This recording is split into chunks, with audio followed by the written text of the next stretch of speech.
What's going on, everybody? It's your boy Mike Robinson on a special episode of Let's Take a Walk. We're doing it on a Saturday afternoon. How about that?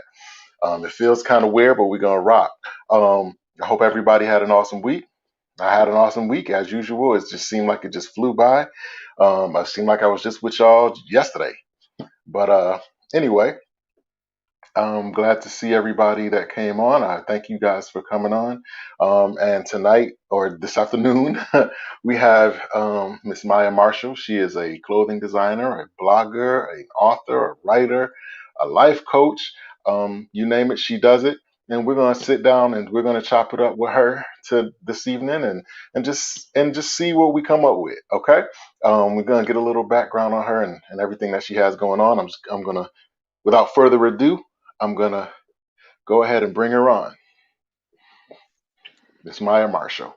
Hey, what's going on? Hey everybody. Hey, first off, I want to thank you for taking a moment to come on to the show.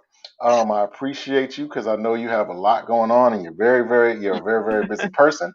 But I appreciate you taking the time out to come on. Um, Of course. for those of you for those of you who may not be familiar with Miss Marshall and everything that she has going on, I'm going to give her the floor and kind of let her reintroduce herself and give a little background on everything that she has going on. All right, you got the floor. All right. Well, my name is Maya Marshall. Everybody calls me Mai. I am a Christian lover of God, lover of God's people most of the time.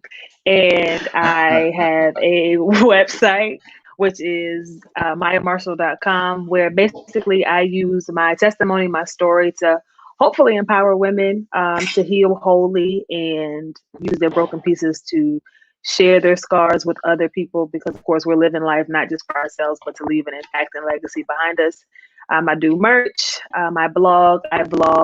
um, so yeah, I have a lot going on, but that's pretty much, I just use my scars and my testimony to share myself with the world and point people back to Jesus. Absolutely. Okay, so where do you want to start? Or do you want to start with the fashion? Do you want to start with the blogging? Do you want to start with the writing? This is What your you want? Where you world. want to I start? am here. Whatever you want to start with, we can start there. Okay. Um. Okay. Let's start with the fashion. Maya Marshall. Okay. Uh. What was that birthed out of? What made you want to do that? Was that always the plan, or is this No. something that was birthed out of some type of situation? So God is funny. So I've always been that person. Even growing up, I was that kid that never really fit in. I'm originally from Newark, New Jersey. So the private school. My grandfather's a pastor. Um, so I was made to look and be a certain way. And so whenever I didn't have to perform, I always wanted to be different because I knew that I was different. So my fashion and the way that I dress is something that gave me my personality or my identity, I thought. And I never really thought that it was anything, but people would always comment on the way that I dress just because it's kind of out of the box.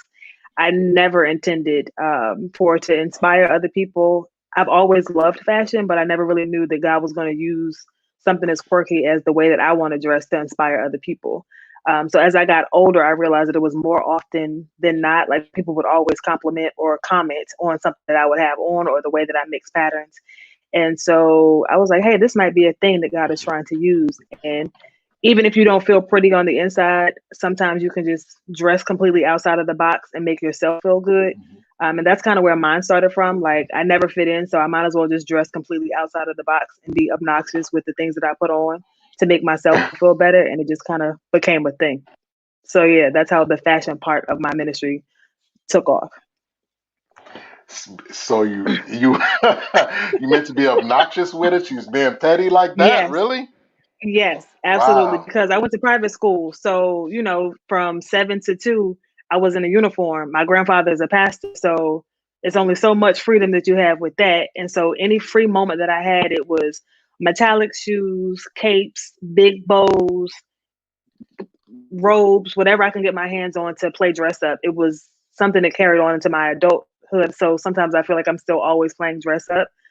But I guess Mhm. it's people call me a fashionista, but I don't necessarily know if that's the thing. I just dress to complement the way that I feel. And sometimes if I'm not feeling my best, I know that I can put things together to look my best, and then ultimately the outside and the inside have to match at some point. So that's the way it works for me. And people have asked So me you like to do. style them, which is weird because I'm Mhm. just like I'm not a stylist. I just put on what feels good or what looks good to me. So you feel like there's a.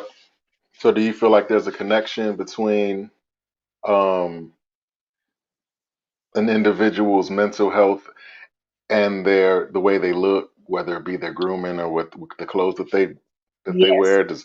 Does clothes really make the man or? I think for me, it's the person making the clothes, because I feel like my confidence, like I always say, I don't really care if people like me or not because I've worked really hard to like myself. So you can tell Mhm. that in the way that I dress. So if you're going to be, insecure or not confident, then you can't really pull off the garment.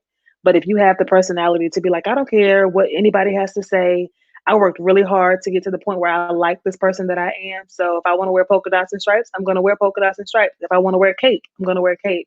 But I feel like for me, it was definitely a mental health outward explanation of how what it felt like on the inside because I worked so hard to like the person that I finally become, Mhm. without people's rules and regulations of what I'm supposed to be. So yeah, for me, mental health and fashion kind of went hand in hand. And I got tired of people putting me So in how, boxes. So once I broke out, it was just like I'm not ever going back inside of wow. them. So how much do you pay attention to trends? Do you pay attention at all, or are you the type of person that might see a trend and then put your own twist on it, or do you just kind of like try to stay away from it altogether? I am not one to buy off of the mannequin or off the rack. If it feels good Mhm. to me, then I'm going to put it on, whether it's Goodwill, whether it's Nordstrom, whether it's Macy's, if I get it out of Walmart. If it feels good to me, I'm going to put it on. I am the person that wears Ugg boots in the summertime with shorts and a tank top. Wow. So Okay. I just feel like there are no rules to me. So I've never been one that likes to, if you go online and shop, I don't want to get the whole outfit. I pay attention to what's going on with trends just to see, but I feel like trends just repeat themselves. The things that I was wearing in the 90s when I was in school is now coming back around now that I'm an adult and out of high school. So Hmm. it's just kind of like whatever feels good to me, that's what I put on, whether it's appropriate for the season or not. I don't really care. If it makes me feel good, I'm putting it on. Wow. Okay. So, do you have any influences? Like, even though you kind of are outside of the box, do you have any fashion influences in spite of, your I quirky love style? June Ambrose. I love all things 90s, music, Hmm. fashion. I love anything shiny. So polka dots is like my nude. Like I love polka dots. You can never go wrong with polka dots. But it's like June Ambrose, Diana Ross, Michael Jackson, anything and everything 90s. That's kind of where I feel like I'm supposed to be as far as like Hmm. trends and icons because the fashion was just unmatched back then in my opinion. So, so where are you from, and how has that how where are you from, and has your environment or where you're from has that influenced you in any way to be Well, I'm originally um from Newark, New Jersey, so I'm from okay. the hood. My great grandmother raised me for the remaining part of my adolescence, which is in a small county called Brookneal, Virginia. So I have the best Hmm. of up north, but I have southern hospitality. I would say Mm. that even when I moved from up north to down south, the trends were always really weird because I never understood how people dressed or how they were. So I Mhm. guess it's a part of who I am, but I don't think that I'm influenced by where I'm from. Like when I go home to Jersey, they're still doing and looking the same way that they looked when I was younger. I don't necessarily Mhm. fall into that box. And I definitely don't look, I mean, I reside in Richmond, so I don't look like Richmond at all. Um, Mhm. I think Jersey has like a part of who I am because it's just like Brick City, it's like a flair. But I wouldn't Mhm. necessarily say that I pull from the trends because Jersey looks a lot like DC slash Maryland slash Pennsylvania, and I don't like the way that they dress, to be honest. But My God. so I mean, I guess it Okay. has a part because I have like a natural flair because up top you move fast, you kind of got to keep up with stuff going on. But I don't think Mhm. that it's ultimately. made me who I am. It's just a part of who I So am. clearly, you said you know your fashion sense and your fashion style was kind of was like out of the box. Um, hmm when was there a specific point where you where it all kind of like came together for you where you just realized in that moment that you didn't care what other people thought.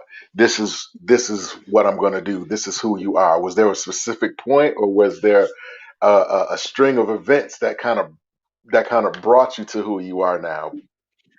Honestly, it's a string of events. When I was growing up, like I said, I went to private school, pastor's kid type lifestyle. So it was like, you look a certain way, you speak a certain way, you know, it just is what it is. And so I knew, like, growing up in my younger years, even adolescence, I have never fit in anywhere. And so it was like I tried to fit in, but it was almost like the more I tried to fit in, the more I stood out unintentionally. And so when I Mhm. got to like my 20s, I would say I really got tired of always being told or asked, like, where are you from? Why do you sound like that? Why are you wearing that? And I was trying to get people to validate me or to like me, that I had really started to dislike who I was. And I honestly didn't know who I was. Mhm. And I was in a 5 year relationship, just going along, trudging along as to what it looked like to be someone's significant other, someone's fiance, preparing for marriage. And then once we split, I was like, I really don't like who I've become. And I looked back and realized that I had literally been living under everyone else's approval for 20 plus years. And I had just had enough. I had had enough Wow. of, what church people say I'm supposed to look like, what, you know, all the people in higher places looking down on me said I was supposed to look like. I'm too northern for Southerners. I got too much Southern twang for when I go back home. So it was just like I really had just gotten sick of trying to figure out what other people wanted from me. And I was like, Maya, what do Right. you want from yourself? And it Right. was like, it was slowly but surely. It was started with mixing patterns and like, I don't care if this makes you uncomfortable, or wearing shorts and knee high boots. People were like, is she crazy?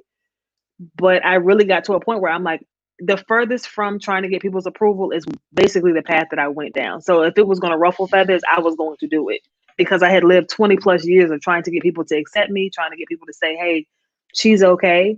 And I had lost sight of who I ultimately wanted to be and who God had called me to be, because I was trying to fit into this mold that was never meant for me to fit in anyway. Wow.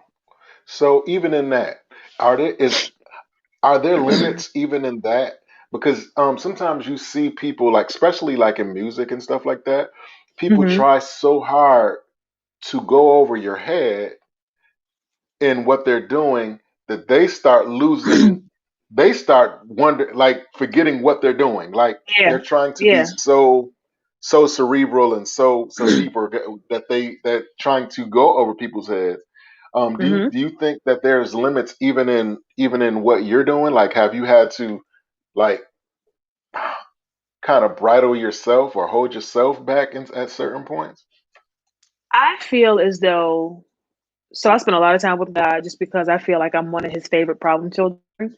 And so as long as I feel as though I'm not dishonoring God and I'm not dishonoring the mantle that he's trusted me with, I'm not for everybody. And that's a hard truth. But one thing that I will say that's different from me than other people, I'm not losing myself to gain other people's approval, affirmations, validations. As long as God is pleased with me, as long as God is like, Maya, good job, as long as I'm pointing people back to Jesus. For the church, sometimes I am a little bit too much, because I'm gonna keep it Mhm. raw. Like sometimes people are just like, you don't really have to tell all of that of your testimony. But why? Because the word says that we overcome by the blood of the lamb and the word of our testimony. So Okay.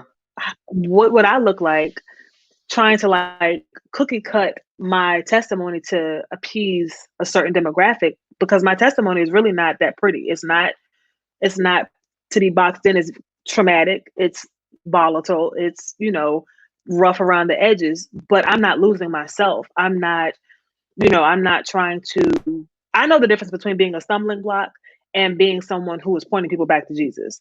So if, some people, like with the music especially, it's just like, oh, I'm going to do this because it's catchy and this is what's going on right now.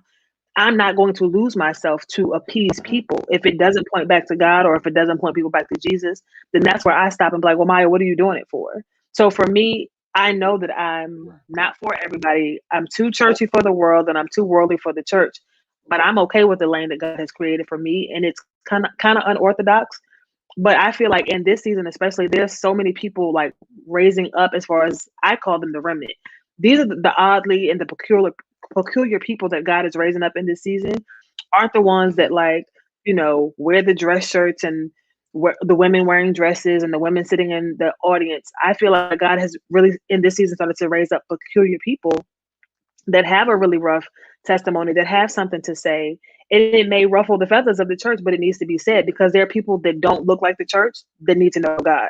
And churchy people might not be able to reach them, but someone who looks like me with ripped up jeans, colorful hair, a whole bunch of tattoos, they may listen to me more so than they would listen to someone who's very churchy and all they do is speak in tongues. You know what I mean? So as long as I'm not Mhm. losing myself to appease the world and I feel like God is pleased with what I'm doing, that's really the only person I have to answer to.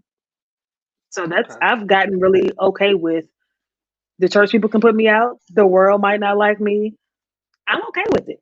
As long as God is like, good job, I'm okay.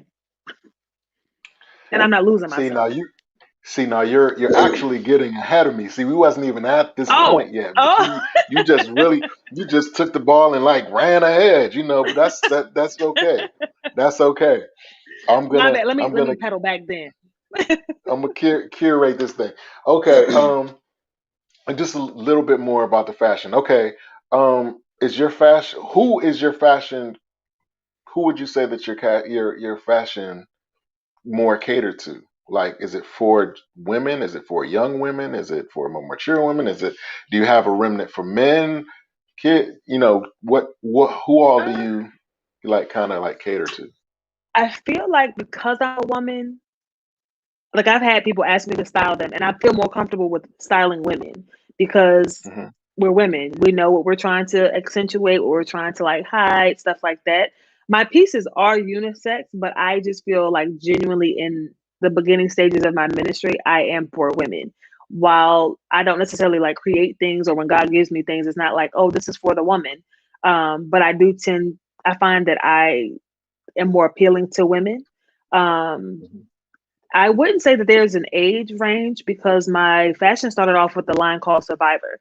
And I'm sure we're going to get to Hmm. that. So I'm not going to get too much into that. But it started off with something for myself. It was basically a statement shirt that I made for I'm not going to say trophy, but it was something for me to wear for my own testimony, for my own story. When someone saw me with it, they were just like, where can I get that? And then that became a thing. And so then, of course, that's kind of where the line took off to.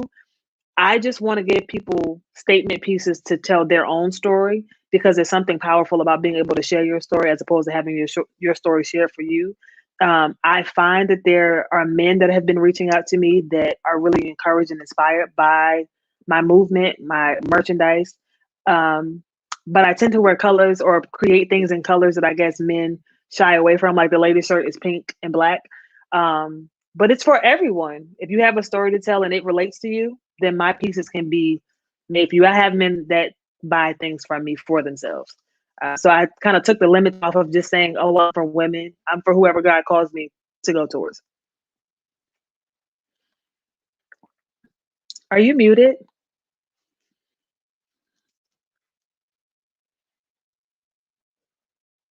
Sorry about that. Oh, So okay. you mentioned in your earlier in your answer, you you called your fashion your ministry. Mhm. So you consider what you're doing as a ministry. Can you kind of expound on that? So for me, excuse me, just personally speaking, my grandfather is a pastor of a non-denominational church, but really more so apostolic. And Hmm. so it was women wear dresses, women don't preach, you don't wear pants in the house of the Lord, like kind of strict, no makeup, no nails, no whatever.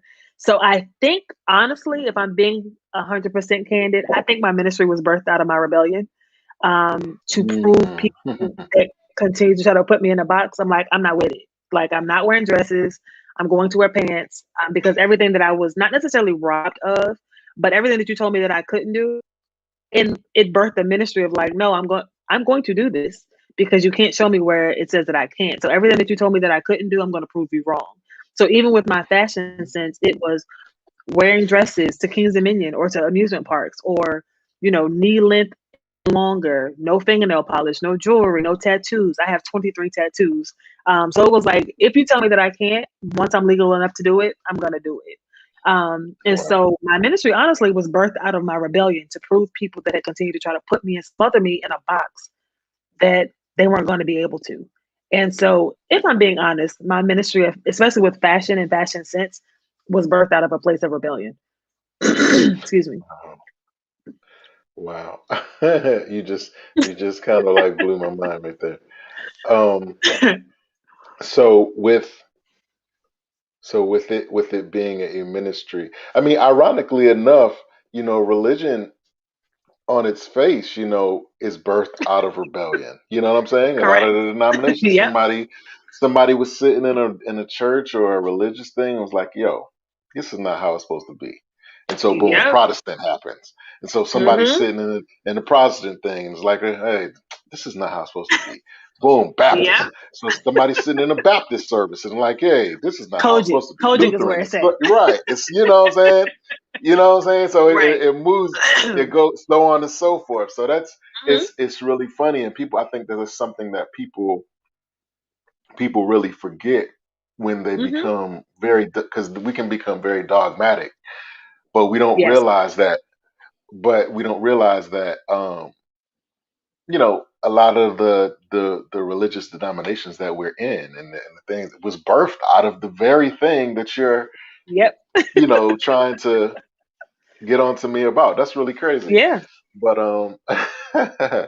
so excuse me. So Survivor, you're a Mm-hmm. survivor. I What am. have you survived? Tell us about some things that you've survived. Well, all things be unto God, I am a survivor of suicide, mental health struggles, eating disorders, drug addiction. I guess promiscuity would also be one that we considered. Excuse me. The unhealthy need for attention and validation, um, abuse, physical, sexual, mental, verbal, emotional. Um, yeah, I have survived. So I'm like, God, you really must have something for me to do because I've went through a lot and I'm still here.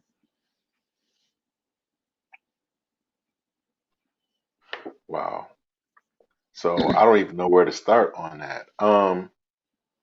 So you named off of quite a few things. I mean, are these things that you you find yourself still dealing with to this day? Are these things that that pop up from time to time and try to show themselves to you, if for lack of better words? I mean, like, is this an Oh, ongoing absolutely. process? What would you say? What I would you would be say honest and is say yes.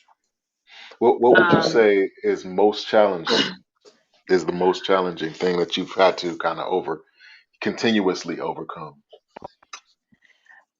I think, just being honest, I think so. The suicide and mental health kind of go hand in hand for me. I come from a place where both of my parents are still living, but both of my parents have opted not to be parents. So the whole parental abandonment issues kind of created other things, this need for perfection. Mhm. Excuse me, the need for perfection and not being validated in healthy love turned into suicide. I was a cutter for a really long time. For those that don't know what Wow. that means, it means that I would cut myself to feel something because I was so numb from not being loved the appropriate way. So I cut myself a lot. Fun fact, that's why I have so many tattoos because a lot of my tattoos cover up cut marks from things that I used to do to myself when I was young. Um, Mm. I would say, honestly, in the society that we live in, I don't necessarily struggle with eating disorders anymore, but I do know that I have to be mindful of I wouldn't say body dysmorphia, but the way that I see myself, I have to be careful as to what I watch, what I listen to, even sometimes on social media, because especially in this era, it's about looking like a video vixen, small waist, big butt, big boobs, clear skin. And I'm in a season where like I have to be very mindful as to what I watch, because if someone is a size 4 and I get on social media and I'm feeling fat because I have issues with eating and body image issues, I have to be very careful, because the devil sneaks in and he'll remind me of the things that I'm not necessarily confident in that space. Or if my face breaks out, and then of course I see someone on social media who has beautiful butter-like skin, it can trigger things. So Mhm. I feel as though I have survived it, but if I'm being honest, I have to be very mindful of what I allow myself to consume, whether it's movies, music, social media. I have to be very mindful because at any moment, like you can think you're delivered from something and something can trigger you just like that. So while I will say that I Mhm. am a survivor and I have overcome, I'll be kidding myself if I say that it's not likely for it to pop back up, because that's exactly how the enemy sneaks in. So I think mostly, especially with mental health, especially being a big thing nowadays, mental health looks a lot different to a lot of different people. But for me, it's Right. like being mindful of Right. what I'm watching, being mindful of what I'm listening to, um, and just kind of paying attention to triggers. Yeah, that's interesting because I I feel like in this era or season, whatever you want to call it, it's like everything is so open to interpretation. So it's kind of Yep. hard to, in this point, I feel sorry for, the youth because everything is so Hmm. open to interpretation to the point Right. where nothing is considered abnormal anymore. Like Mm-mm. everything has an explanation, everything has a Yep. justification, everything Yeah. has a defense for it. So it's like, Everything. how do I know if what I'm doing is detrimental to me or the Right. people that are around me or my Hmm. environment. If is what I'm doing, can it land me in jail or worse? You know what I'm saying? Right. Right. It just seems it seems sometimes very hard to navigate Hmm. between a healthy living standard versus being I guess for lack of better words, a free spirit. Um, do you do you find it hard? And you kind of touched on it, but do you find it hard when you said you're careful of the triggers and the things of that nature? But with everything being so fluid, does that make it seeming so fluid? Does that Yeah. make it even harder for you? Yes, because like you said, to your point, everything has an explanation and everything is up for its own interpretation. So the things that I grew up Mhm. learning, like this is hot, this is cold, this is what you do, this is what you don't do. Now I'm living in a life where it's like everything is everything and it's open. We can do whatever. Mhm. I still have morals. I have still have standards. So there's certain things as for me in my house we're not gonna do. And I know Mhm. for me, education for me is one thing, like to know what's going on, to be aware culturally and what's relevant, but I don't spend time. Example, this whole little Nas X situation ain't nothing to Mhm. do with that. I know those sneakers aren't coming into my house, but I'm not spending time on social media arguing my point as a Christian, arguing my point as a black woman. As a black woman, period, we do so much explaining and arguing and defending. Anyway, Mhm. I choose what my time is consumed with. If it doesn't make me better, if it doesn't give me something to leave to my legacy, leave to the generation behind me, then I really am careful as to where I spend my time. Some people just want to argue just for the sake of arguing because they have so many platforms. You got Clubhouse. Is it Clubhouse or Penthouse? I don't know which one it is, but you got a house to talk about whatever. You have Instagram Live, Facebook Live. So anyone that has a voice and a phone has a platform. But for me, just Mhm. because I know that I have so many different things that I have to be aware of, my grandmother always says, just guard your gates. And because everything is just kind of like nowadays, everything goes. I still have to be mindful that there's a standard for my life. There's a standard as to what I'm going to get really roped into. and kind of like that ain't got nothing to do with me. And because I've battled so many different demons with my mind, especially, I can't sit and decipher what this means.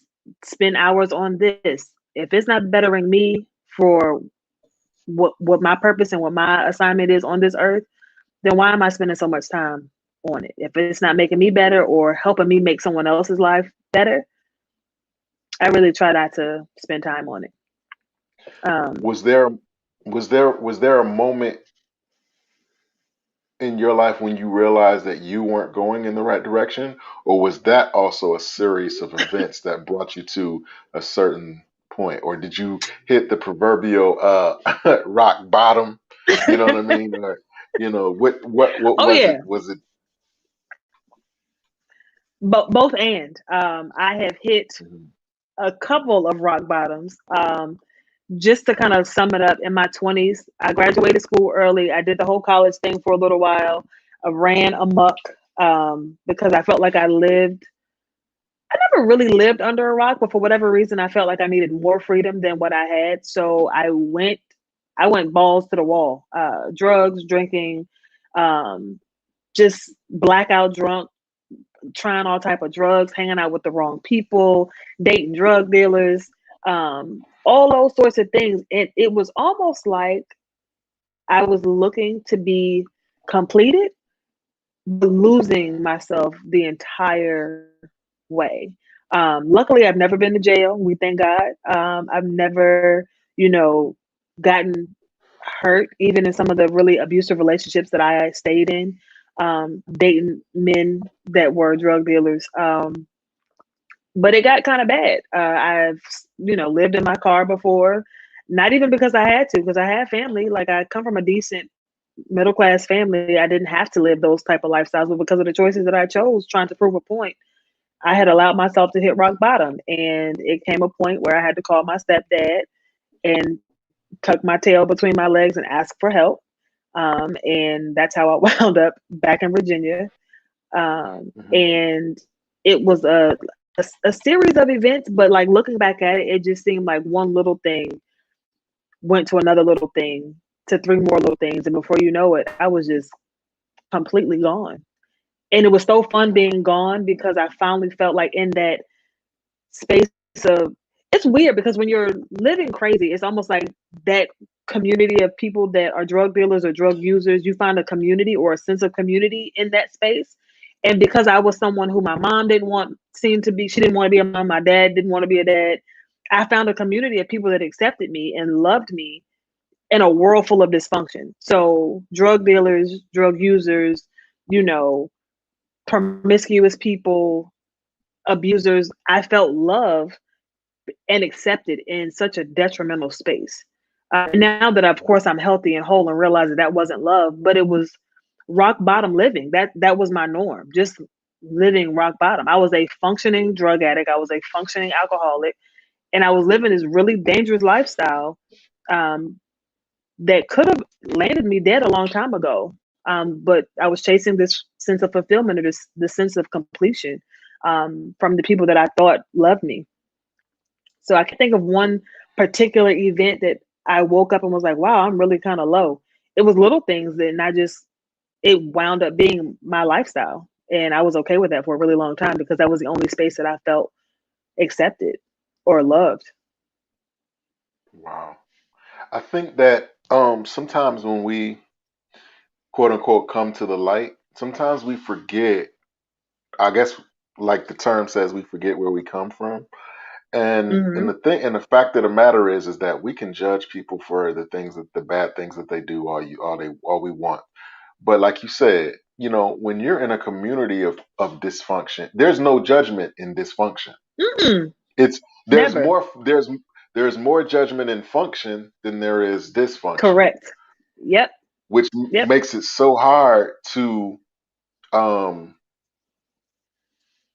promote function. Because Hmm. why would I try to come to some sense of order when I Hmm. gotta, that means I gotta fall under all these rules and regulations Yep. depending on the person or the persons that I'm around versus Hmm. versus being over here where there's no judgment. Move, baby, do what you Yep. want to do. You know what I mean? Get as Yep. high and drunk as you want to get. Yep. Do what you want Yep. to do. I think that sometimes we lose sight of that, not just in the church, but even as parents, like even myself. You know Yeah. what I mean? Like I have. There are moments where I am so um assertive on certain things, but not realizing that when I was in that position, Hmm. you know, it was hard for me, in part because I Right. didn't fully understand, a lot of Exactly. the things that was trying to be told to me. But Hmm. let's move along to the blogging aspect of my Marshall. When and how did that come about? So my blogging was an accident. Um, Okay. I so you know how they say like your social media, like don't get on Facebook. Facebook is not a diary, whatever, whatever. So Hmm. I am not one that puts my business on Facebook.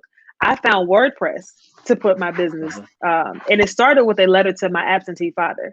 So background: my father is very much living. He is in Chesterfield. I am in Richmond. I have not seen my father in years. He just opted not to be a dad, and he has 5 girls, to which he doesn't really deal with me. Um, and it was basically a little girl writing a letter to a father who chose not to be her hero on earth. And I did that because I recognized that my relationship with God was really janky because I couldn't see God as his father when my own Right. father was trifling. So I was like, how does a God that doesn't know me count the numbers of hairs on my head, but the man who gave me life and is right down the street opts out of his parental duty? I didn't get it. But I recognized that there was a fine line of why one wasn't working because of the other. So I wrote a letter on my computer, just kind of like from that little broken girl, like, thanks for never showing up when you said that you were going to show up. Thanks for, Mhm. never teaching me how to love myself so that men wouldn't love me with their fists, that sort of thing. And I posted it on my WordPress more so for myself because I really didn't have a following. It was really just a space for the little girl in me to like speak to the things. Um, and I wrote a letter to the man who abused me when I was little. And that was kind of like just letters to the people that hurt me. And somehow, some way, someone found the link to it. I don't know how, and reposted it on Facebook. And when I woke up the following morning, I had a lot of notifications, and I was like, "What's going on?" And forgetting that it's a public space and someone had found it. And it was like, oh my God, this resonated with me. The letter that I wrote to my abusers, a woman who had basically I considered my mentor, told me that she had experienced something very similar and she hadn't even told her husband, that she had been Mm. molested when she was younger. And so she basically said that my letter to my abuser was her push to like get help and then to talk to her husband about what she had gone through when she was younger. So my blog happened by accident. It was more so that I was trying to get this anger and this rage and this hurt out of me in a healthy way, not cutting, not drugs, not alcohol. So I write. I mean, I just am a writer, I guess. And that's how blogging happened. So it was a safe space for me to communicate to me the things that I didn't feel safe enough to talk to humans about. And sometimes even felt like I didn't want to talk to God about, even though He already knew. But I felt like Mhm. in order for me and God to have like this real, like, if we're gonna rock, we're gonna have to rock. But I knew that there Right. was a disconnect because I didn't rock with my real father. So I had to deal with one in order for me to be able to let this heavenly father love me, and help heal those spaces. So that's how my blogging actually happened. And then I wasn't able to hide out over there anymore. And people were like subscribing and reading my stuff out loud. And it was really weird to watch how it took off. Um, Mhm. and yeah, that's how blogging happened. Wow. So let me ask you a question. This was this. I heard this question asked, and I thought about you, our upcoming, interview, and I said, you know what, I'm going Mhm. to ask her this too. Is there a difference between being transparent and being vulnerable? Is there a difference? Absolutely. Okay. Absolutely. Um, W- Vulnerable to me. Now I'm not Webster or Miriam, but to Maya mhm, Marshall, vulnerable to me mhm, is allowing people to see your scars. Scars are things that have healed or are healing. mhm, And when people see them or you show people them, it's basically a testament and testimony to where you've come from. You're not bleeding on people. mhm, Transparent, I feel like, we keep it real all the time. But vulnerable is being in a space where I can tell you something and know that you have the power to hurt me, but I'm showing you my scars, trusting that you won't. But if you do, then it's just a lesson learned. Transparent is kind of like, I'm just going to show you what I want to show you. Vulnerable is letting you have the power to hurt me if I by sharing something that isn't necessarily so easy for me to share. So me getting on here sharing my story with you is me being transparent. It's something that you can find if you scroll far enough back on my Facebook, things that I've already mhm. said. But vulnerable is to be like, no, I'm still struggling. And I'm walking through it and trusting that either you're going to keep me in your prayers or you're not. But I've relinquished my power in holding on to it, but vulnerable enough to show you that yes, I have scars. They're not wounds. I'm not bleeding on you, but I'm still a work in progress. So which That's one, just the way that it which looks like to me. so which one do you feel like you identify with most? Being trans at this In point, this at season this of my point in life, your process, in this point of your process, do you feel like you've been mostly transparent, or are you to the point where? Because to me, I feel like being transparent is saying, okay, I spilled the milk, but being right, vulnerable is saying I spilled the milk while I was trying to rob the house because I didn't have blah blah blah. You know what I mean? right. Um, So, which one do you feel like you identify with most? The being like at this point, you feel like you're being Okay. transparent or more vulnerable at this point? In this season, I'm Hmm. being extremely vulnerable, um, because uh, I think for years, especially when people found out about the letter I wrote to my dad, it was like, I mean, yeah, I got daddy issues. Big deal. A lot of people do. But walking through it, like you said, I spilled the milk while I was driving the house. Mine is, yeah, I have daddy issues. And I realizing that I need help with those daddy issues. So I'm doing the work, but I also have a therapist to help me and unfold all of these things. So in this season of my life, I have spent years being transparent, which has gotten me in trouble just because, it rocks the boat and it takes off this whole cute, cozy Christianity of going to church and we just love God and that's it. This season, I am feeling vulnerable and I'm being vulnerable because I'm asking for help while also sharing, hey, y'all, I'm asking for help and there's nothing wrong with that. And if you judge me, then that's on you, but I'm doing the work and I can't do it by myself. So in this uncomfortable season of my life, I would definitely say I am in a vulnerable space because I'm sharing things that aren't easy for me to share. Things that I've rehearsed in my journal but never said out loud. I've given voice to things that I've put away and pretended that they were okay, but they're really not. So I'm very much vulnerable because it takes that layer of protection off because now people really see me. Um, and they have a way to judge me. They have, access to judge me, but I can't say that I'm doing the work if I'm just being transparent, willing to be vulnerable, to show, hey, I'm good, I'm getting better, but I'm not there yet. Wow, you are awesome.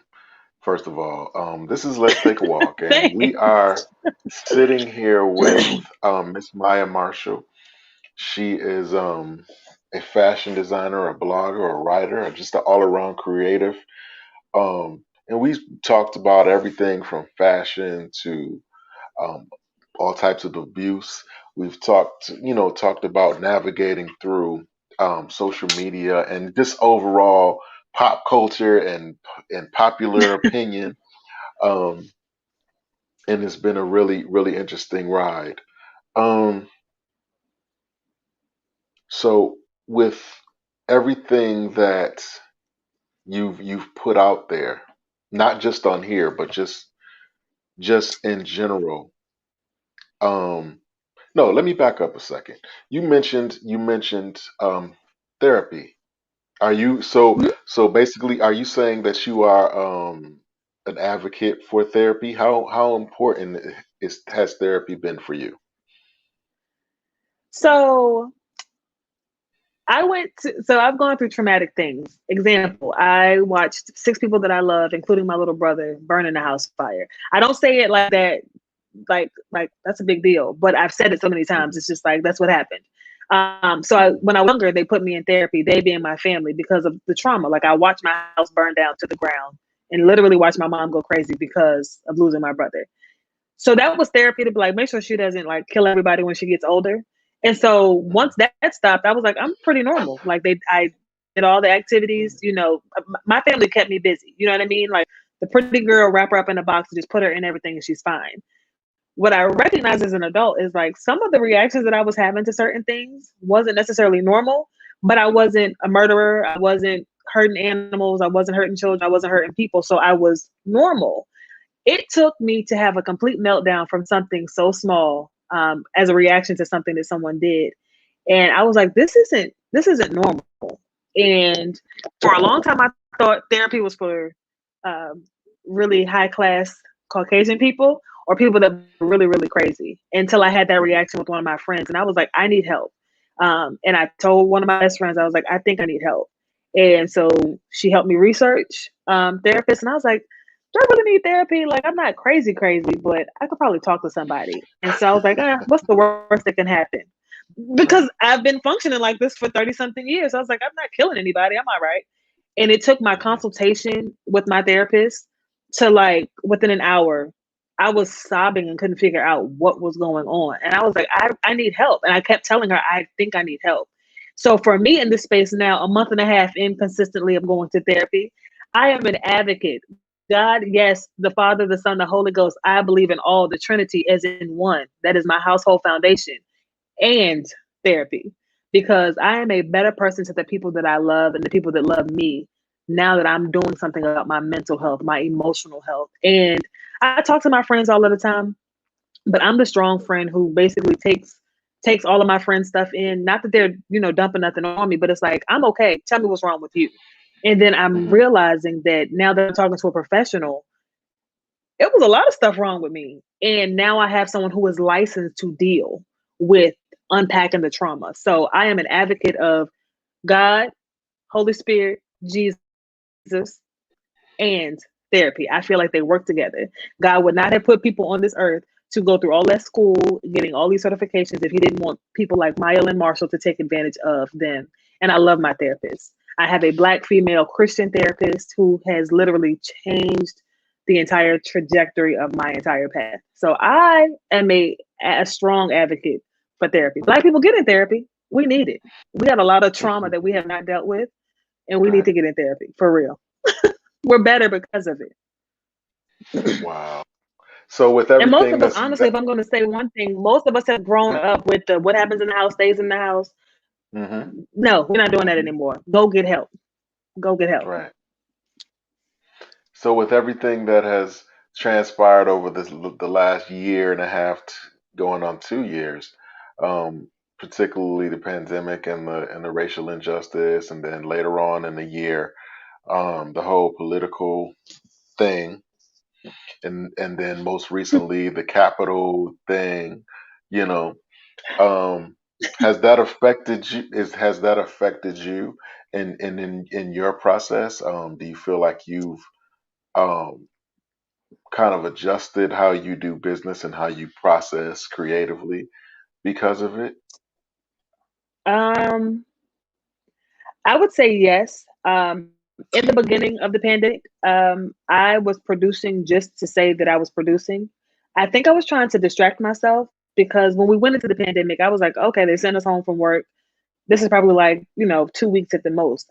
I never saw that this was going to become a year in, this thing.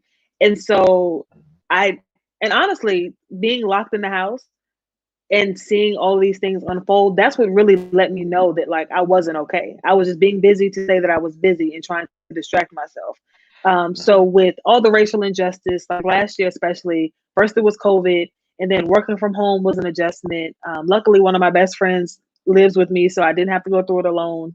Um, but I didn't recognize what it was doing to me mentally. And then, of course, everyone's at home on a computer or on their phone. So then, you had the George Floyd and the Breonna Taylor and the Ahmaud Mhm. Arbery. And as a Black woman, I was just like, now my great grandmother died at 97 years old. So the things that she told me that she went through in like 1920s and 1930s, I never thought in a million Mhm. years that those stories would be relevant to me existing in America. And so, as a Black Christian woman, it was like me seeing the church in a different way. As a Right. Black woman, I kind of can say that I'm privileged because I haven't really, up until recently, I didn't recognize what racism really was. I've never Mhm. really had to endure it like I've endured it within the last 4 years. Once we got the other person out of office, and it was blatant. So for me, it was kind of like undoing this cookie cutter lifestyle that I have lived because I came from a place of privilege, and recognizing that yes, I'm running a business as a Black woman, as a Christian Black woman, but I kind of put my business to the side last year, and I was on the front lines protesting and marching and praying and being out, learning and listening. Because, like I said, my grandmother was born in 1920 something. So when she was telling me about all the things she went through as a little girl, I never thought that I would see that in my lifetime. I thought that that was something that Jim Crow and all of that had nothing to do with me until I'm literally watching what she told me about in my own lifetime. And I don't have children, but I have nieces and little sisters and kids that are coming up after me, and I'm like, how dare I sit in a church and in my cookie cutter life and not do the work? So I actually took a break from my business last year to learn to sit out at the monuments, to pray, to march, to sit out. We've gotten tear gas, we've gotten shot at, but that was a stance that I took last year just to kind of show that I was present in the moment for what people that look like me were going through, Mhm. and be a part of my community. So it definitely changed the way that I did business because my eyes were open to something that I guess I was naive to for a really long time until it was literally on my doorstep. I'm watching Black men be killed in broad daylight by someone putting their knee on their neck for 9 minutes.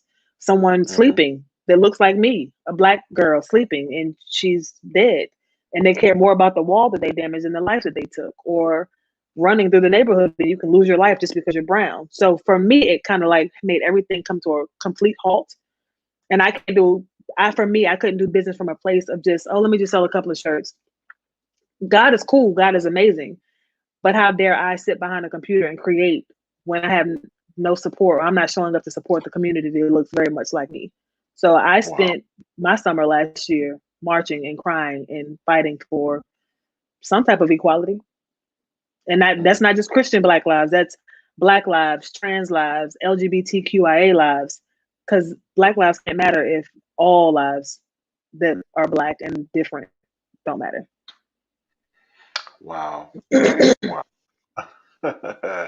You said a mouthful there. Like I could end this interview like right now, just off of Just that. drop the mic. Yeah, just that's it. Like where do we go from that? Um that was it's funny that you even said that because I think I was on that kind of on that vibe last year, you know, just wondering, like I tell people all the time, like you can watch on the news and you see people protesting and you see people marching and you see people doing the thing, but when you actually begin to like canvas the people that are out there, you will be shocked to know some of their what their sensibilities are, or like why they're even out there. You know what I'm saying? There are some people Right. out there like you who have feel like they have a civil responsibility to be out there to support, you know, Hmm. their interests. Then they have other Right. people who are out there who are will tell you they're trying to be on television. Hmm. Or Right. you We have saw them. people that Yeah. yeah, and then you have people who are out there to see what stores everybody breaks into so that they can Yep. get you know what I mean? They're Yep. out there to loot Yep. basically. So Yeah. you have any number of different reasons why people are out there doing what they're doing. Um, I think that now more than ever, and I've said this before, I feel like it's so important to get context and why people think, why people do what they Yeah. do now more than ever, because we can look at a Yes. thing from a distance and assume we know why. I Yep. can watch CNN and assume I know why people are marching and Hmm. protesting Right. just by virtue of being black myself. Yeah. But Yeah. it's time to gain that to go a bit further. I use the Hmm. analogy like I could look at you right and say Maya, and I say, hey, I'm going to pray for Maya, and I could say, Hmm. um, God, whatever she's dealing with, whatever's wrong with Yep. her, lay your hand on it, Hmm. heal it, fix Hmm. it, repair it, whatever you have to do. Yes. Now that's one thing, but then, Hmm. but I believe now in this season is we have to go a step further. Now I Yes. feel like I must approach you and be like, look, I see you're just not yourself, or you seem down or whatever. Right. Now, what is exactly wrong with what is exactly up? You know what I'm saying? So then when I go to pray for you, now I can say, God, touch that substance abuse. Yep. Touch that Yep. that that that feeling of insecurity or inadequacy. Touch that. Now, Hmm. now I'm more specific and purposeful in my prayers Right. for you. But that Correct. translates into just life in general too. Yeah. I think never before, like I said, we have to gain context more than we ever have in order to be able to make sound decisions and even Right. pray soundly. Hmm. You know what I mean? Yeah. But not to harp on that, but you're just all over my yard. You've just been walking all over my yard. So I figured I would patch up some of those footprints that you put. But uh but you do so many things, with the writing and the blogging and the fashion and the you do a bit of you do a bit of life coaching yourself, right? Tell us a little bit So about they that. say. Mm, So I would say this whole life coach thing, I still think it's funny when people say it because I'm not hmm. certified in any of that stuff. But I guess, God doesn't call the qualified, he qualifies the called.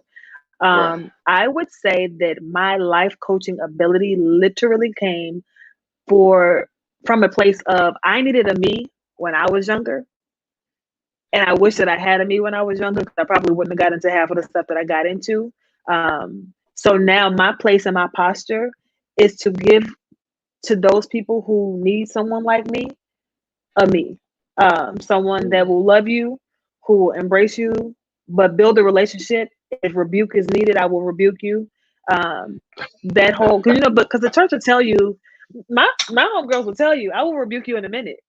Like I'm a balance of righteous and ratchet. They go together in my life. Wow.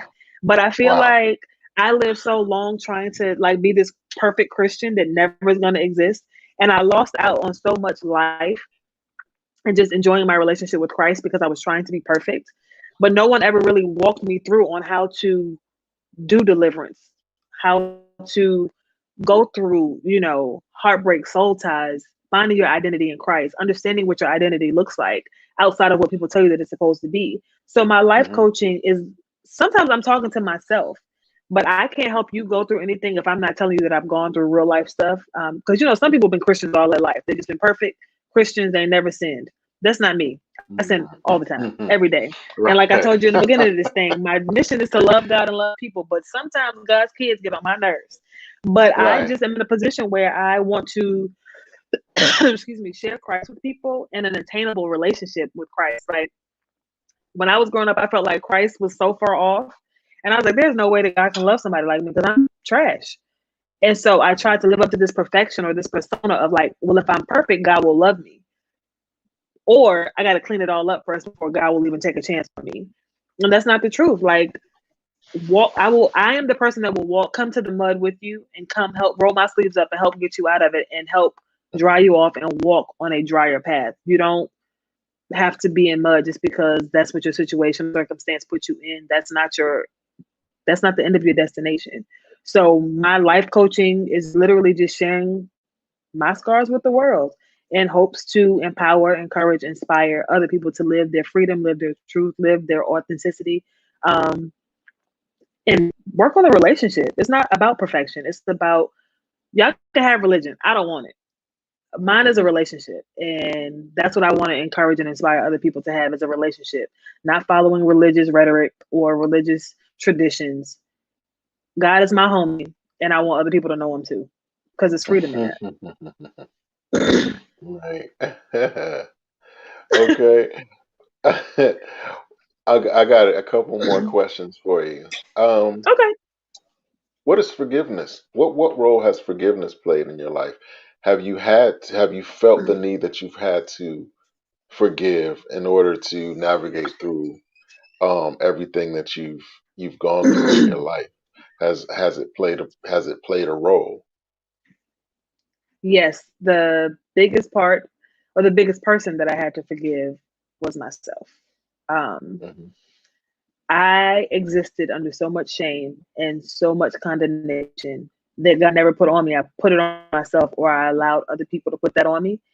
Hmm. And walking into my freedom, repentance, for me, honestly, the first step was to forgive myself. And it was Maya, you're not your mistakes. Maya, you're not your past. Those things are a part of your story, but that doesn't discount you from God's love. So it's Right. okay that you make mistakes. God has graced you for it. God has given you mercy for it. And I had to like swallow that and let it digest in me that I'm worth forgiving and God has already done the work. That's why Jesus went to the cross. But living that and accepting that as my reality is harder than me just saying it. Like it took work for me to understand that I was forgiven because the devil and people will make you feel like you're so discounted. Your sins have you don't even get a chance at salvation because you've messed up so much. Um, and I had to like undo what other people had put on me to live under and Hmm. say, well, God's word says that I'm forgiven. You're not the old has passed away, the new is here. We're all new in creation of Christ. But Hmm. forgiving myself and accepting God's forgiveness was probably one of the hardest things. And even sometimes I got to check myself, like when those voices are like, "Oh, you did this. Remember in 19 such and such, you did. Remember you had a nasty attitude with such and such and such." God is God has given us new grace and new mercy. So the first part of my repentance and my deliverance was forgiving myself and understanding that I'm not too damaged for God to use. I'm not too far gone for God to love. I've never been too far gone for God to love. No matter what people said, no matter what people thought of me, no matter what people think of me, I'm Hmm. forgiven. I'm worth it. God literally sent his self in flesh to die for me so that I could have a chance. And so how dare I disrespect God? And God is here, you're forgiven. And I'm like, nah, fam, I'm not. I'm trash. God is like, no, you're forgiven. And I'm like, nah, I'm not. I'm under shame. I'm under condemnation. And it's kind of like that was the thing with me and God. And it was just like when you think about God's forgiveness and God's love, and it's just that you don't earn it, you don't deserve it, Hmm. period. But it's just there. So for me and my deliverance, forgiveness for Maya was my biggest obstacle. And sometimes I still kind of go back and forth, but I'm like, yo, God, you really think that I'm all right. So I'm gonna have to just accept that you say I'm all right. And I'm Right. forgiven and I'm yours and I'm loved and I'm called and I'm chosen and all those other great things that God says that I am. But forgiveness for me, it was for other people. My forgiveness feat was forgiving myself. Have you forgiven your parents? Oh, I had to. And I had to forgive them without an apology that I won't ever get. I learned that in Hmm. therapy. So Hmm. my parents were also children at one point. My mom had me when she was 19. So I can imagine I was a mess at 19. I'm a mess at 39. But being a mother at 19 and her own demons and baggage and stuff like that. So I've forgiven her. I love my mom. Hmm. I protect my mental health with her. But I love her. My dad, I love him. I've forgiven him because I can't operate in a place of waiting for an apology from two adults that are my parents because it's stifling the relationships that God has trusted me with. My friends, my sisters, my brothers in Christ, the people that I'm encouraging and inspiring. If I'm not forgiving my parents, I'm going to bleed on the people that God has assigned me to. So I forgave them a long time ago. And I forgave them without ever expecting to hear an I'm sorry from either of them. I love them. I forgive them. It is well. And I'm moving on. Now, do I talk to them all the time? No, because I'm protecting my mental health and my mental and emotional peace. But I've forgiven them a long time ago. Wow. So, um, just to take a brief moment. Your friend Sharice Holloway, I think she's very lit Listen, in my the friends show up, comment okay? section. She's very lit in the comment section. Okay, she's really lit. Um, Hey, Sharice, girl. shout out to Sharice. What's up, Sharice? Um, My friends, you what? Trey Form. We all alike. Nah, I mean, I welcome it. I welcome it. You know what I'm saying? Lets me know that people are locked in. Um, Tell me what's the most common misconception you found that people have about you? That I'm conceited, or that I think I'm better than everybody else, or I'm off putting. Mm, Because people think that I'm an extrovert because when people see me, they see, like, if you ever see me dressed in real life, I probably have on hmm something obnoxious, colorful, loud. And if you see me with my friend, I only have like a handful of friends, but they're like my family. Sharice is one of them. If you see us together, like from afar, you're like, oh, she's bubbly, she's fun. But I am super awkward and I am super introverted. And I think that people think, like, just by reading me, I've been told that I command a presence when I enter a room. And sometimes my confidence is mistaken as cockiness. And so people don't approach me, or they'll DM me, like, I saw you out such and such. I wanted to come speak. I'm like, well, why didn't you? And they're just like, well, I didn't want to bother you. You just, were in your element. But people really think that my confidence is cockiness, or that they can't approach me, um, which is crazy because it's the exact opposite. Most of the time, um, I'm probably thinking about food, or, you know, I am so greedy. I'm Okay. always thinking about food. But I think that I find that people that are insecure take me entering a room or my confidence as being cocky. But I've worked really hard on liking myself. hmm Um, and so I rub people the wrong way. But if you get to know me, I'm the most loyal. I'll do anything for you. I will give you the shirt off my back. But I find that most people are intimidated by me, which is weird. Wow. It's very Mm. weird. So on the flip side of that, what would you say people would be surprised to know about you? And what I mean by that is that, like, I ask my guests this all the time. You know what I mean? Like, do you have a talent that nobody knows? Can you play songs on your armpit? Or, you know what I'm saying? Do you Um, make pottery? Or do you have like a personality trait that people may not know? Like, are you ultra competitive? Or do you cry at uh romantic comedies? You know what I'm saying? Or my do you scream business. at scary Yes. movies? Like, so what would you think All, that people would be all of the most above. surprised to know about you? I am super dorky. I laugh at things that should not be funny. Um, I will break out. Sharice knows me better than a lot of people. I will sing at any given moment. I have a microphone that I was gifted for Christmas that I sing with. I have a tambourine that travels with me. Um, I I'm gonna cry. I cry all the time. I feel like that's God's punishment because in my 20s I fought a lot. I will still slap you, but I think so many years of being tough and not letting people. No, I will. I want the saints to know I will pray with you, but I will also slap you. For Wow. years of not Okay. crying or experiencing like the emotional side of me, I was always so hard and like so aggressive. Now that I'm in my 30s, I cry all the time. And I will dance. I will dance at any given moment. If I hear music, whether it's the Macarena, It could be Achy Breaky Heart. It can be Love Theory by Kirk Franklin. I'm going to dance. Period. I'll Wow. percolate. I'll heel toe. I can still Wow. Harlem shake. My shoulders still got work. Yeah, Okay. and I'm gonna Wow. rap. Okay. I love rap music. So yeah, Okay. I'm multifaceted. I see.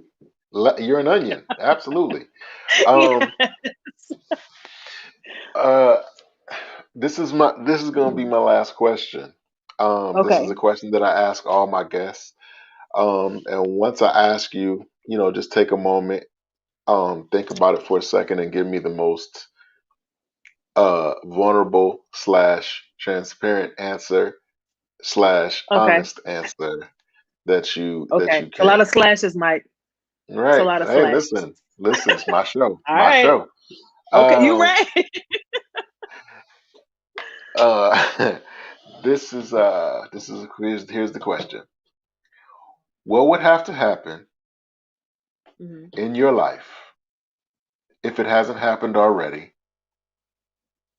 for you to consider your life a success? What does success look like for you? When you hear that word success, what does that resonate with for you personally? What does that mean for you personally, success? I'm not crying on this show. Um, Mhm. Success for me would be to make my grandmother proud. She's no longer here, but she was my number one fan. Mhm. And so success to me is knowing that the legacy that she trusted me with is one that I'm living up to and honoring her.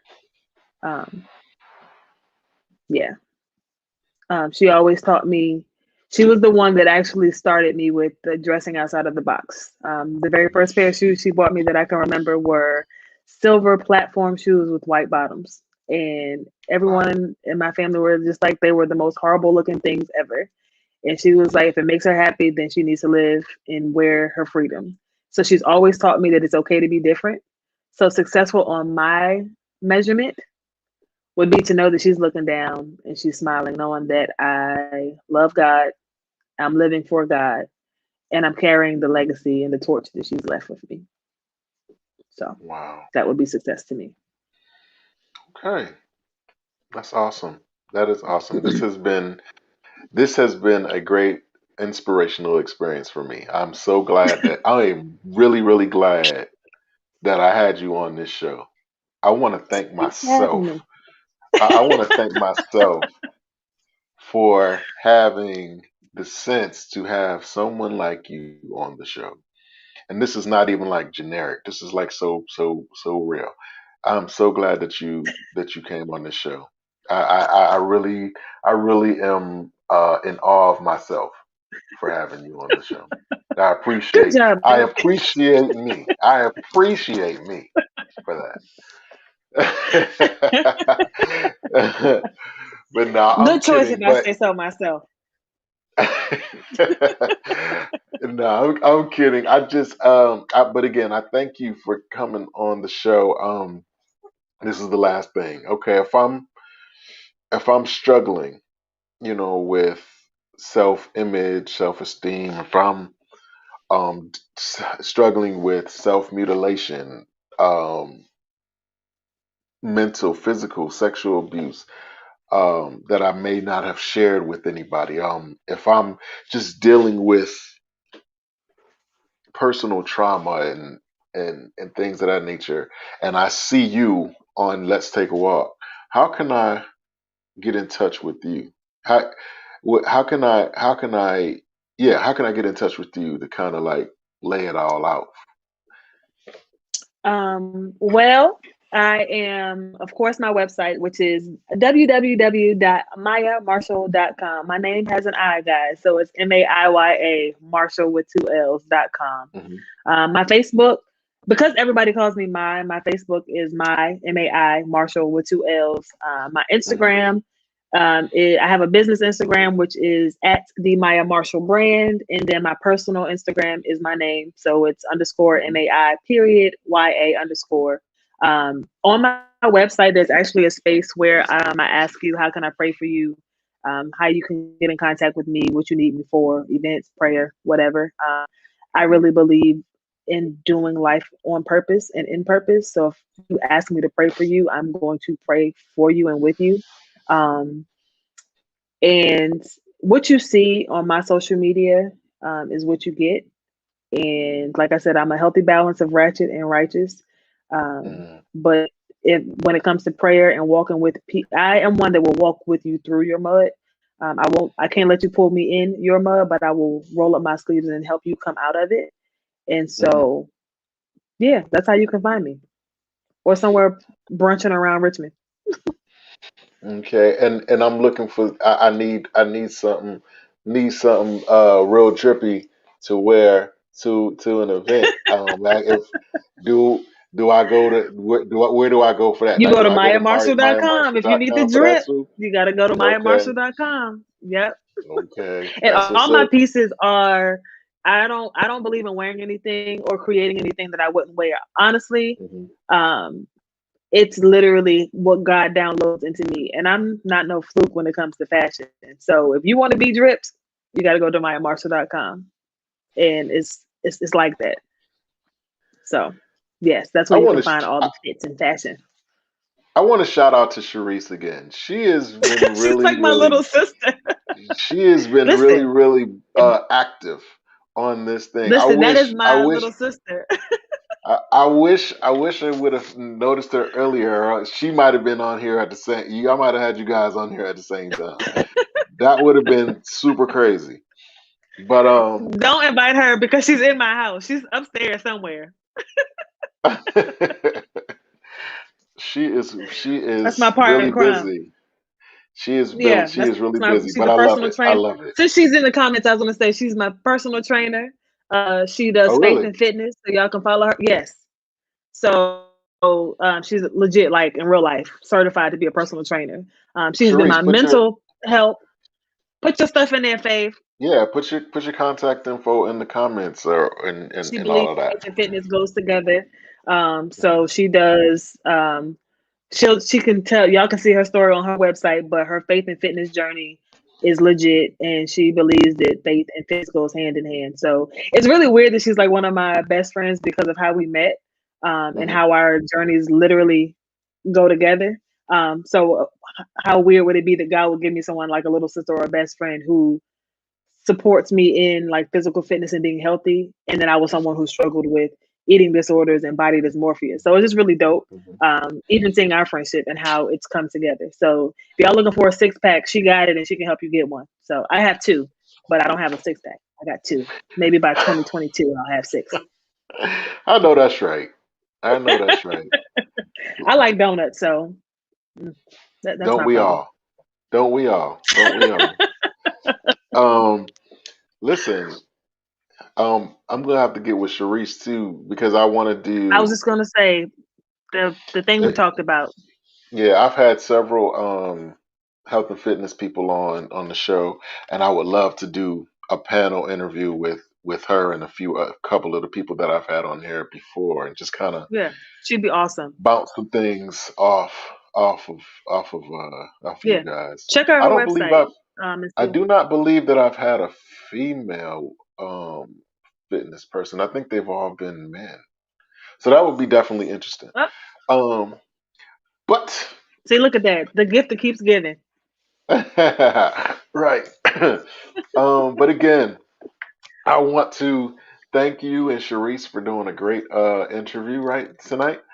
Being transparent and vulnerable. Those are the terms of the Absolutely. evening, bold, vulnerable, and transparent. I thank you guys Yes. for coming on, and I know I've been joking, but seriously, this is a very this has been very beneficial to me, very therapeutic to me as well as everyone that's been watching. And I want to thank you and kudos to everything that you have going on. And I wish nothing but Thank blessings you. on everything that you have going on going Thank forward. you so much. And thank you and for I giving me the appreciate you. platform to even be able to do this. Honestly, because Absolutely. I don't like talking in front of people. Typically, when people ask me to do stuff like this, I'm like, nah, I'm all right. So thank you for even thinking of me and considering me and giving me the safe space to just share. So definitely want to thank Absolutely. you and just shout out as well for that. Absolutely. No judgment here. I thank you again, and I look forward to having you on again in the near future. Absolutely. It will be Again, my I pleasure. wish I again I wish nothing but blessings on your writing, on your blogging, on your fashion, on your ministry, on everything that you have going on. And I thank you again for coming on. Thanks, Mike. All right, you have a good a good Y'all afternoon too. slash evening, and take care. You too. Bye, y'all. See ya. All right, guys. That was another interview in the can with another great interviewee, Miss Maya Marshall. We talked about a little about everything, and my only regret is that I only have, an hour and some change to kind of get it all in. But I, I believe that there's some valuable. She dropped some valuable, very valuable nuggets, in the midst of this. So if you get a chance to watch, if you caught us halfway through or a quarter of the way through or at the end, I implore you to rewatch it. It's on Facebook. You can go on my page and my Let's Take a Walk page, or you can go on my personal page, Mike Robinson 11. You can go on YouTube. Please, if you go on YouTube, please like, share, and subscribe. We're trying to get the subscribers up. We're trying to get the likes up. Trying to help your boy out. Um, it was You can go on YouTube and it'll be Let's Take a Walk featuring Maya Marshall. Um, and please rewatch it again and again and share with and tell a friend to tell a friend to tell a friend about Let's Take a Walk. And like I said, you can go to my Let's Take a Walk page and watch some of the interviews that are not only this interview but some of the interviews that I've done in the past. You can even go to Maya's Facebook page and watch the interview. It's posted on her page as well. But I mean, what can I say? She was very forthcoming. She was very articulate. She was very vulnerable. You know what I mean? And I think that there are a lot of people, women in particular, that probably really needed to hear what she had to say, particularly when she advocated for therapy.